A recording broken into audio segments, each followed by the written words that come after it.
Let's talk about what we're looking at in terms of the fourth technological revolution. So our next guest is a man who just came off a presidential run campaign. Give it up for Mr. Brock Pierce.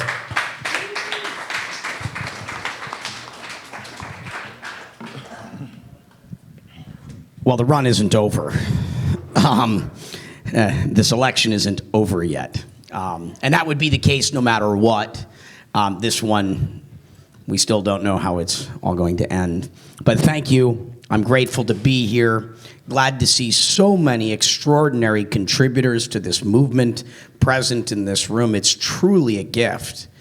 I mean, people travel to conferences all over the world, and you don't get such a distinguished group of innovators. Pedro, the work that you've been doing tirelessly here on the island, thank you for continually bringing us together, building that community. It's so important. And so again, my name is Brock Pierce. I'm going to talk a little bit about the fourth technological or industrial revolution.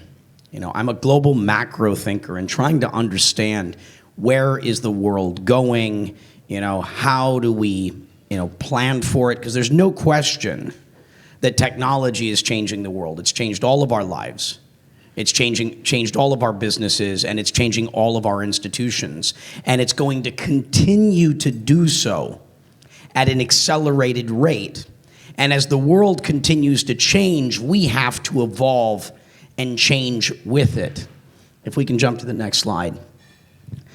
And these are just a couple of analog, sort of examples that don't have anything to do with this technology, but Uber is essentially the largest ride-sharing or taxi company in the world, but they don't own a single taxi.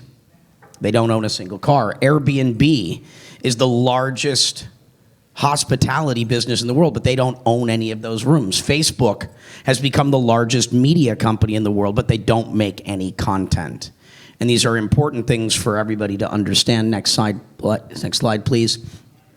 And so we're seeing a lot of other change because of technology, specifically from the area of Bitcoin, cryptocurrency, and blockchain, distributed ledger technology. We're seeing a parallel financial system emerge. And you're seeing two parallel systems that are independent of each other. And I encourage everyone to take the time to understand what is happening within this parallel financial system, because it has a tremendous impact on our future. And states like California and New York are at risk of losing a lot of that industry right now, because legislators, because regulators are not doing the things necessary to embrace innovation, to nurture innovation. And this is why we're seeing an opportunity in places like Puerto Rico. Because right now, the innovators in the world, the people that are changing the world, are looking for places to go. They're looking for friendly environments that are inviting them. And so it's a tremendous opportunity. You've got things like decentralized finance right now. These are entirely new lending markets that are, it's certainly the fastest growing thing happening in fintech right now. And it's one of the fastest growing industries in all technology right now. It's come out of nowhere. This industry is less than a year old, and the numbers that are being thrown off are enormous, and Puerto Rico has the ability to benefit from that. Capital formation, crowdfunding, the Jobs Act, what we've seen with ICOs, what we're seeing with STOs. Historically, if you were an innovator, if you wanted to create something, you needed to basically leave Puerto Rico and move to San Francisco. Or you had to move to New York if you wanted to be a participant, because you had to go where the capital was. You couldn't do it here because you didn't have the capital present. And so people had to move. That is all starting to change. If you're an innovator with an idea, because of these changes, you can now build from anywhere. And in the same way that COVID is showing us we can now work from anywhere, Puerto Rico stands to benefit from this in a very big way. But again, a lot of this comes down to legislation and regulation. I've spent a lot of time with the local government here. And in those conversations, they're like, Brock, it's amazing. All of these incredible people have moved here, but why aren't all the businesses here? I go, well, you got to pass it. We're fiduciaries. we have to act according to our fiduciary responsibilities. And so we can move here as an individual, but I can't move my business here if I have investors unless there's regulatory certainty and clarity. And there's a lot of smart people in this room that are willing to continue to help Puerto Rico with this. The train is starting to leave the station, and so I hope that Puerto Rico gets on this quickly. Obviously, the governor change and everything being set back by a year and a half and more natural disasters and COVID haven't helped, but the window is still open. Next slide, please. These are just, some interesting, stats to keep it simple again. PayPal processes $647 billion in transactions. And everybody understands how big kind of PayPal is. Clearly, it's one of those, fintech, financial, like mobile wallet, mobile banking 2.0. Bitcoin is at 774 billion, Ethereum at 800 billion. This stuff is real. This is like really happening. This is like that data point that you need to say, oh, this is not like some fringe idea. This is real, it's happening, and it's going to continue to get bigger and bigger. Market caps, obviously, are there. This is a massive industry. It is very real, and Puerto Rico, as well as many other places in the world, stand to benefit greatly from this innovation. Next slide, please. It's worth talking about this as well. We're in the middle of a global currency war. Wars are not fought with bombs anymore. They're fought asymmetrically. They're fought with media. They're fought with currency. And so this stuff really matters from a policy perspective. We need visionary leadership in government that understands technology. Remember, technology is amoral. It is neither good or bad. How we use it will determine the impact it has. Craig Sellers was talking about stable coins earlier in the project we started, Tether. That cryptocurrency is doing $10 trillion a year in transactional volume. It's probably the most important innovation in monetary systems since the advent of fiat money itself. It's certainly one of them. Governments around the world are using that technology framework to upgrade their currencies, to enhance their currencies using technology. The Chinese government is leading the world there years ahead with their new Chinese digital yuan. This is very important stuff. And there's also interesting opportunities at a territorial level, at a state level, for governments to start thinking about the things that they can do to create a more resilient monetary system for themselves. This is like very real, and it's going to impact the fate of the world in a big way. Again, we need visionary leadership that understands what needs to be done for currencies to stay competitive, how we continue to build trust, faith, and confidence in it. Next slide. This one's worth mentioning just because of what's going on right now. What is a blockchain? It's a ledger that ensures that you can't duplicate anything that's on it. It can only be in one place. Interesting application as we talk about the integrity of our election right now. On the campaign, we made history. The first vote ever cast on a blockchain for a presidential candidate in a general election was cast for me and Carla Ballard. This was the first vote cast in Utah. It was cast about 12 hours before voting opened up. So for 12 hours, I had more votes than every other candidate combined. Too bad the race stopped after 12 hours. But this is, I think, a really timely one. I'll probably be speaking to this subject matter, a lot over the next few months, because this topic is one that is front and center for the American people. But it's also a conversation that could be had here in Puerto Rico.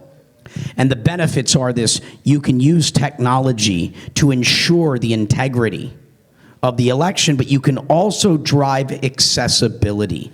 That vote in Utah was cast from a mobile phone. You know, when you can start to vote from your phone, you can really start to change voter engagement.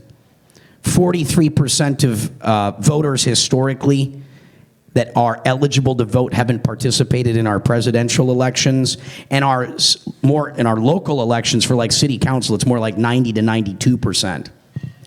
You know, our government is that system that governs over us. The future is going to happen to us or it's going to happen with us, and we need people to be involved. We need people to be voting for our future. You know, this is such an incredible right and privilege, and I'd like to give a shout out to Puerto Rico. Puerto Rico has the highest voter turnout both in the diaspora as well as here.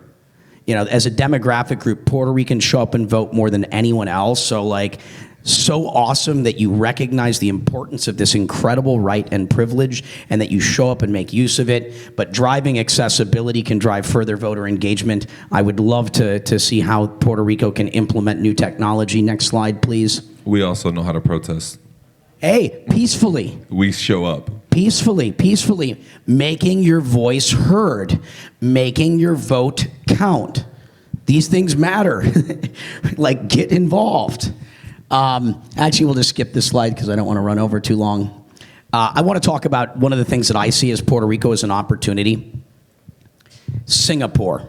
Singapore has become the hub for business in all of Southeast Asia.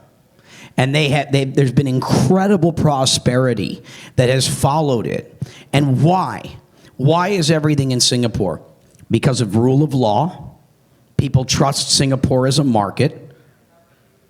You know, as well as banking and financial infrastructure that is there. You know your money is safe there. Puerto Rico has rule of law and banking here that I would argue is better than anywhere in the Caribbean and Latin America.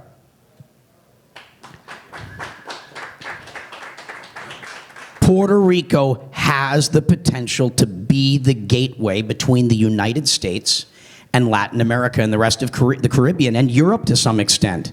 Florida has always talked about being this. Miami has always dreamed of being this. But it's not going to happen because of the tax reasons. People are not going to set up those businesses there. Puerto Rico is as well positioned as anywhere. I believe the stars are aligned for it if the right decisions are made. Puerto Rico could be that gateway for business between the United States and Latin America, and to some extent the rest of the Caribbean and partially to Europe. It's got the rule of law and it's got the financial infrastructure. There's no reason this shouldn't happen if innovation and angel investing and all of these things continue to move forward in the way that they are, slowly, but hopefully with time, we can pour a little more gas on that fire to accelerate. Next slide. And I think it's worth noting on this as well, Wyoming. Wyoming has passed 19 laws to encourage innovators to come there. And by the way, none of this is tax incentives. Literally all they did is pass laws to say it's okay to do business here. You have two multi-billion-dollar companies that have moved in part there since this happened over the last year. Kraken is a $7-8 billion business, one of the most successful, fastest-growing fintech companies on the planet. In Wyoming? You know, they're thinking about leaving San Francisco, California entirely and moving their entire business to Wyoming. You also have other businesses. There's at least 3,000 companies with Bitcoin or blockchain in their name that have incorporated there in the last year. Wyoming is becoming the capital of innovation in the United States from passing 19 laws. So the evidence is there that the economic development and the economic impact will follow if these things happen. And I've had conversation with Puerto Rico. The people, the talent are here, but the companies are not. This is the evidence that it can happen very, very quickly, and there's plenty to go around. There is plenty to go around. Innovation is going to continue to happen. I guess I'll open this up to a few questions. You can follow me on social media. I'm here in Puerto Rico all the time. I've devoted my life to living in civil service, and to the extent that there's things I can do here for this island, please reach out. I'm here to help in every way I can. And he's also a regular guest at Crypto Mondays. So, we have any questions for Mr. Brock J. Pierce? Any questions in the crowd? I've got some for you, of course. So, Thank you for coming, by the way. I appreciate you, sir. Showing up is like half the battle. That's exactly right, correct. So, with this being said, what would you think it would take for Puerto Rico in itself to take this next step forward? Because it seems to me we have everything it takes, right? We got the people, both in the talent pool as well as the leaders, right? Look on that leaderboard. That leaderboard right there, is a list of legends. They all live here. So what do we need to do to make the next step to get all of this married to everyone out there in the island, and then we can get together and grow together? Yeah, so there's two parts of it. One is the consumer side, right? How do these technologies benefit the people of Puerto Rico? One of them is, again, relevant right now, election software, to drive accessibility, to drive greater participation, to ensure integrity around these systems. That's something that, again, the technology is generally not going to be seen by consumers if you get away from cryptocurrency. It's just part of the tech stack. You don't need to know what is inside of your phone to be the beneficiary of that technology. It's ultimately in the applications. It's not in like, how does this work? You don't need to know. It's like, you don't need to know about MySQL. You don't need to know any of these things. You just need consumer products that ultimately make your life better. It doesn't matter what's the technology that's in it in most instances. Obviously, cryptocurrency, I've met plenty of Puerto Ricans that have bought Bitcoin and done very well, over the last 5-6 years, and a number of them that have benefited from some of us being here that would not have known about it otherwise. So there are a number of people that have benefited. They're not massive. It's not changed everyone's life. And the technology can, be impacted. It's, again, this technology has not gone mainstream yet that it's impacting everyone's life. It's basically those people that, are like, oh, there's this new thing called email. I can get messages places immediately without like a stamp. Awesome. But it's still in the early phases of adoption. And so there's that piece of it. I think the bigger short-term opportunity is in job creation, right? It's in economic development. You have an opportunity to get what Wyoming is getting, which is, a number of multi-billion-dollar startups that create a lot of high-paying, high-skilled jobs. Puerto Rico's number one export is young Puerto Ricans graduating from UPR because of a lack of opportunity. You have a lot of people in the middle class that are continuing to leave over and over again because of a lack of opportunity. Opportunity to, and the Puerto Rican people are the most passionate I've met, most patriotic I've met. Everybody I meet that's Puerto Rican everywhere in the country, they love Puerto Rico. They'd love to move back to Puerto Rico. Half of them dream of moving back to Puerto Rico, but because of a lack of opportunity, they can't. And creating high-paid, high-skilled jobs, some founded by Puerto Ricans, others that are moving their businesses here, is a good thing. Economic development. You combat a brain drain with a brain gain, and you got to create a lot of great jobs on the island for that to happen. And so I think that that's the biggest piece, and it's also something that is quick. We've seen Wyoming benefit like almost overnight. There is so much appetite from the innovators that are changing the world right now to move somewhere where they feel welcome. It's New York may end up not being the financial capital of the world. It could be Wyoming, and not like 50 years from now. We're talking 10 years from now. Now, I don't think that will be it, because I think multiple places are going to be beneficiaries of this. I've spent time with the legislators in Alaska, Idaho, Utah, Colorado in the last couple of months as part of my campaign. And they're all like, okay, how do we pass more laws quickly? How do we get in on this? Places like Wyoming, why did they do this?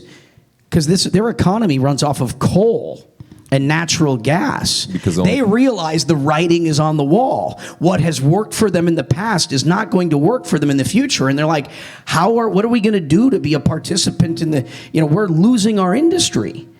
If we're losing all of our jobs, what are we going to do? We got to be a part of whatever that next thing is. And they're not alone.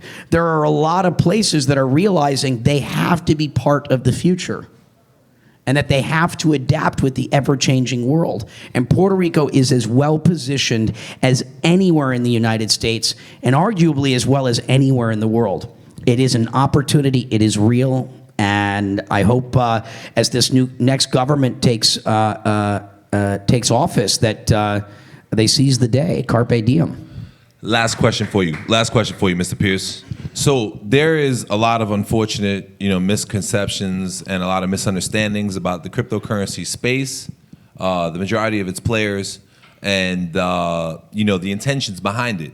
So what I have seen in my experience in this space and the people that I have had the pleasure of getting to know over the past few years globally is that the true innovators in this space are not looking to shy away from regulatory frameworks. What they're looking for is regulatory frameworks that make sense and are inviting and welcome to them. We're not actually trying to run from anybody.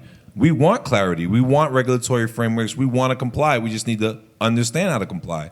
United States of America obviously has a challenge with that, with the alphabet boys and various departments not exactly sure how to rule on Bitcoin. Is there anything you can see moving forward that can change that? Well, there's a lot of misconceptions about anything new, right? You have something new and a lot of money involved. First of all, the media likes to sensationalize things, and so most of what you'll read in the press is not really accurate in the context of this industry, perhaps some other things as well. And so you have some misconceptions. And also, anytime you have an asymmetry of information, it's going to attract some bad actors. It's not all good actors. This was the same way when any new technology emerges. You're going to get a bit of a mixed bag. And as we go through the cycles, the real players, the good operators, the people that operate in a good way and show up and actually do the things that they say they're going to do, we're the ones that are still standing. And, the real players all understand we're all on the same page. We don't want to cause harm. We're not trying to invite bad actors into the space. We all work with governments. I've been working closely with governments around the world for the last 6-7 years discussing this technology, because the way that you conquer fear is with knowledge. Thank you so much. Let me give a round of applause for Mr. Brock Pierce.